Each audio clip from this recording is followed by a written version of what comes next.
Welcome to my advanced movement guide for Genshin Impact. Today we're going to be covering a few tips and tricks that I've accumulated over the past week of exploring Teyvat. I'll break down the differences between the male and female characters, as well as the different body types that are in the game. Without further ado, let's get into the guide.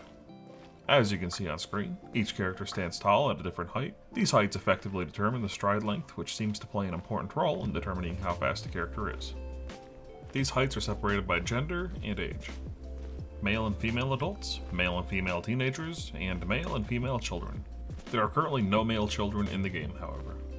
As you can see in the footage, males move further when dashing than their female counterparts of the same age bracket. Sprinting and dashing follow the same tier list. It goes in the order of adult male, adult female, male teen, male child, and female child. However, we cannot confirm the male child at this time. As for climbing, we see the same tier list show up, although it is worth mentioning that the disparity between heights and gender is much lower in this instance. I would speed it up, but I feel that would detract from the video.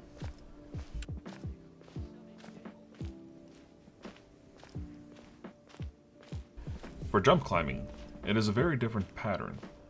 It goes in the order of adult males, adult females, teen females, male children, and female children. As you can see on screen, the numbers indicate how many columns on the right we've ascended. There also appears to be a disparity in how much stamina is consumed, but I would have to do more testing to confirm. For slow swimming, there is a huge disparity between travel speed. All females move faster than males. This is more than likely due to the kicking animation that plays. It would seem the developers of the character controller decided game feel was more important than movement balance in the genders, which sort of explains why there are disparities in the various movement mechanics in the first place. I've sped this up a little bit because it is pretty slow. Last but not least, we have fast swimming. In this category, the biggest factor is age group. Adults move faster than teens, and teens move faster than children. Gender does not really play a role in this test. Now that we covered the majority of the movement mechanics, let's move on to some advanced techniques. Dash jumping occurs when you dash and then immediately jump. This propels your character with extra momentum and allows you to jump further. Another benefit is that you get some invincibility frames at the beginning of the dash. On its own, this is mainly useful for reaching distant platforms or gaining a good chunk of speed from a standstill. When dash jumping down a hill, it looks like male adults go further than female adults by a very small margin. Teen males are also on par with female adults, if not slightly better. The disparity becomes visible when you look at teen female body types. They seem to have a much shorter jump height than the adult or the male body types. And, I'm not sure why. This next one is my favorite.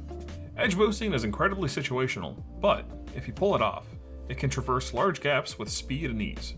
Dashing at an edge with a sharp angle will result in the player doing an edge boost. This gives you a lot of horizontal momentum. This is because there is no friction when moving through the air. When you begin dashing, you're snapped to the ground and given a large physics impulse. This impulse decays rather quickly, but if you find yourself floating midway through, you'll keep that momentum until something stops you, usually your glider, or the ground if you're unlucky. This is probably the most dangerous technique so far. That's because if you're dashing down a rounded surface, you'll maintain that velocity in a vector towards the ground. And falling damage is calculated based on velocity from what I can tell.